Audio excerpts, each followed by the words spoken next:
What's up guys, since I'm not able to work on the transmission, I'm going to be working on the engine bay today. The engine is dirty. You can see it on the intake manifold here. Yup, it's dirty. I also have cobwebs right here and other places. I'm going to take out the radiator first, then it'll be the engine's turn. So what's the reason why I swapped in the LS1 instead of a 2JZ, VQ, or going SR or KA Turbo? Well, the SR I did back in 2001, KA Turbo in 2004. The 2JZ is made of iron and too heavy, and it's going to throw off the weight distribution. The VQ is going to sit further back and is aluminum, but the aftermarket support is not there for it. The LS1 is really outdated by now because we've already seen the LT series come back for the C7, but it provides a lot of torque right off of idle because of its 5.7 liter of displacement, and the weight distribution isn't really that bad after the swap. I've tried to make it to where installing and uninstalling everything is straightforward. It'll be much less frustrating if I have to work on something in the future. Here's some more reasons why I went with the LS1.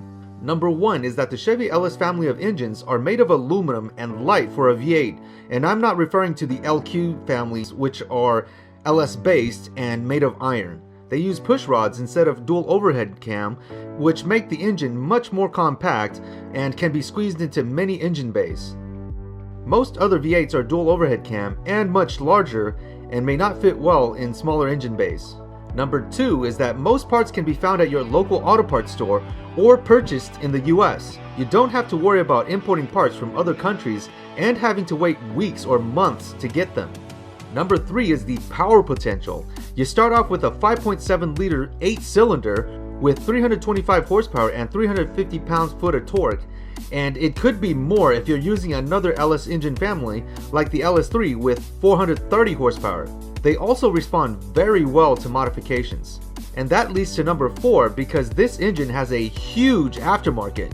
From nitrous to turbo or supercharger kits, aftermarket heads, cams, and stroker kits.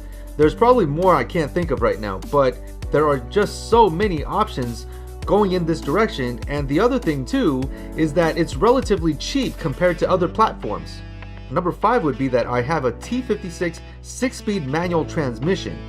I know it's not as fast as a dual clutch transmission, but there is a satisfaction shifting your own gears and driving something that's more mechanically involved. Number six, the swap kits also make this a bolt-on installation with some additional work and planning involved. Of course, you also have to pick up a few other items to make the swap work.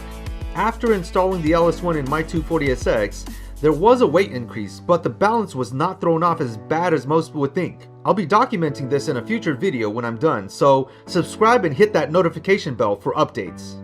Pulling the engine out with the hood off will give much better clearance. I've got a tight space to work with since the fence line is right there, but it's still possible. From the engine lift, I dropped it onto a moving dolly right here so that I can move it around. With the engine out now, I can see more areas that need to be cleaned. Now it's time to pressure wash the engine bay.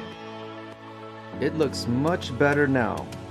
Oh, if you guys didn't know, this hole right here is actually for S14 SR20s, which have their intercooler piping go through here. Of course, we didn't get the SR20 in the US, so it was blocked off. So I got the engine out today, and this is where I'm going to end the video. So like, share, and subscribe. I'll see you in the next one.